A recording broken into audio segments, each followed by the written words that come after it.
স্ক্রিনে আপনারা যেমনটা দেখতে পাচ্ছেন আমাকে একজন ব্যক্তি কল দিতেছে, স্ক্রিনে কিন্তু আমার ছবি বেশি উঠেছে। তো আপনারা যদি চান আপনাকে কোনো ব্যক্তি কল দিলে স্ক্রিনে আপনার ছবি বেশি উঠবে, তাহলে আজকের এই ভিডিওটা শুধুমাত্র আপনার জন্য। আজকের এই ভিডিওতে আমি আপনাদেরকে দেখিয়ে দিব কেউ যদি আপনাকে কল দেয় তাহলে আপনার ছবি বেশি উঠবে। ওকে, তো এই কাজটা করার জন্য সর্বপ্রথম আপনাকে ছোট্ট একটা অ্যাপ্লিকেশন ইনস্টল করতে হবে। তো তার জন্য এখান থেকে আপনারা সর্বপ্রথম গুগল প্লে স্টোরটি ওপেন করে নেবেন। ওপেন করার পর এখান থেকে সার্চে ক্লিক করবেন। ক্লিক করার পর এখানে আপনি টাইপ করবেন JOLT লিখে আপনারা এখান থেকে সার্চ করবেন। সার্চ করার পর এই অ্যাপসটা আপনাদের সামনে চলে আসবে। এখান থেকে আপনারা এই অ্যাপসের লোগো আমি আপনাদেরকে দেখিয়ে দিচ্ছি। এই লোগোটা দেখে আপনারা এই অ্যাপসটা আপনারা এখান থেকে ইনস্টল করে নেবেন। ওকে, তো অ্যাপসটা ইনস্টল হওয়ার পর এখান থেকে আপনারা অ্যাপসটাকে জাস্ট ওপেন করে দিবেন। ওপেন করে দেওয়ার পর আপনাদের সামনে এরকম একটা ইন্টারফেস চলে আসবে। এখান থেকে আপনারা গেট স্টার্টেড এই অপশনে একটা ক্লিক করবেন। ক্লিক করে দেওয়ার পর এখান থেকে অ্যাকসেপ্ট অ্যান্ড কন্টিনিউ এই অপশনে ক্লিক করবেন। ক্লিক করার পর এখান থেকে set JOLT as your default phone app এই অ্যাপসটা আপনারা এখান থেকে সিলেক্ট করে দিবেন। যেই অ্যাপসটা আপনারা ইনস্টল করেছেন ওই অ্যাপসটা সিলেক্ট করে দিবেন।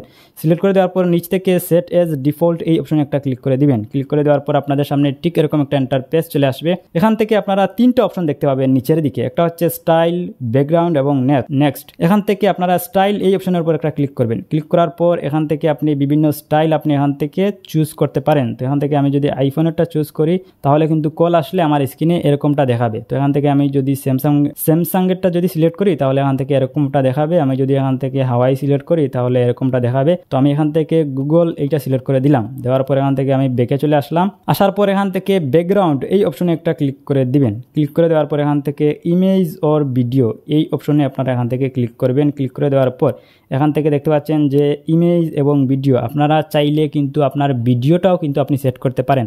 কোনো ব্যক্তি যদি আপনাকে কল দেয় তাহলে কিন্তু আপনি যে নির্দিষ্ট যেই ভিডিওটা আপনি সেভ করেছেন ওই ভিডিওটা কিন্তু কল আসলে আপনার দেখাবে। তো এখান থেকে আপনি চাইলে ভিডিও সেট করতে পারেন। তো আমি যেহেতু এই ভিডিওতে ইমেজ সেট করব তার জন্য এখান থেকে আমি ইমেজ এই অপশনে ক্লিক করে দিলাম। ক্লিক করে দেওয়ার পর এখান থেকে গ্যালারিতে আসার পর আপনি আপনার পছন্দের ইমেজটি আপনি সিলেক্ট করে দিবেন। সিলেক্ট করে দেওয়ার পর আপনি চাইলে আপনার ইমেজটি এখান থেকে ক্রপ করতে পারেন। তো আমি এখান থেকে এরকমটাই রাখলাম। রাখার পর আমি এখান থেকে টিক আইকনে ক্লিক করে দিলাম। ওকে, ক্লিক করে দেওয়ার পর এখান থেকে আপনারা একটু ব্যাকে চলে আসবেন। আসার পর এখান থেকে আপনারা দেখতে পাচ্ছেন যে নেক্সট এই অপশনে ক্লিক করে দিবেন। ক্লিক করে দেওয়ার পর এখান থেকে অ্যালাউ নাও এই অপশনে ক্লিক করবেন। ক্লিক করার পর এখান থেকে আপনার অ্যাপসের পারমিশন চাইবে, আপনি এখান থেকে পারমিশনগুলো দিয়ে দিবেন। তো এখান থেকে আমি সবগুলা পারমিশন এখান থেকে অ্যালাউ করে দিলাম। ওকে, তো আপনারা এখানে এসে এরকমভাবে সবগুলা পারমিশন আপনারা এখান থেকে অ্যালাউ করে দিবেন। ওকে, ঠিক আছে। অ্যালাউ করে দেওয়ার পর এখান থেকে আপনারা ব্যাকে চলে আসবেন। ব্যাকে চলে আসার পর এখান থেকে আপনারা বেরিয়ে আসবেন। ওকে, তো এখন আমার কাজ টোটালি শেষ।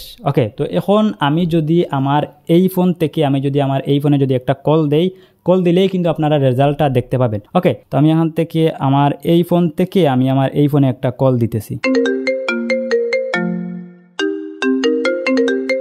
ওকে, তো আমি এখান থেকে কলটা কেটে দেই। তো আপনারা দেখতে পেলেন যে স্ক্রিনে কিন্তু আমার ফটো কিন্তু শো করতেছে। ওকে, তো এই অ্যাপসটার মাধ্যমে আপনারা চাইলে কিন্তু আপনার নিজের ছবি আপনারা এইভাবে কিন্তু সেট করতে পারেন। ওকে, সো এই ছিল মূলত আজকের ভিডিও। যদি ভালো লেগে থাকে ভিডিওতে একটি লাইক করবেন। চ্যানেলে যদি নতুন দর্শক হয়ে থাকেন তাহলে চ্যানেলটি সাবস্ক্রাইব করবেন। তো আজকের মতো আমি জানাখানায় বিদায় নিচ্ছি। দেখা হবে নেক্সট ভিডিওতে। আল্লাহ হাফিজ।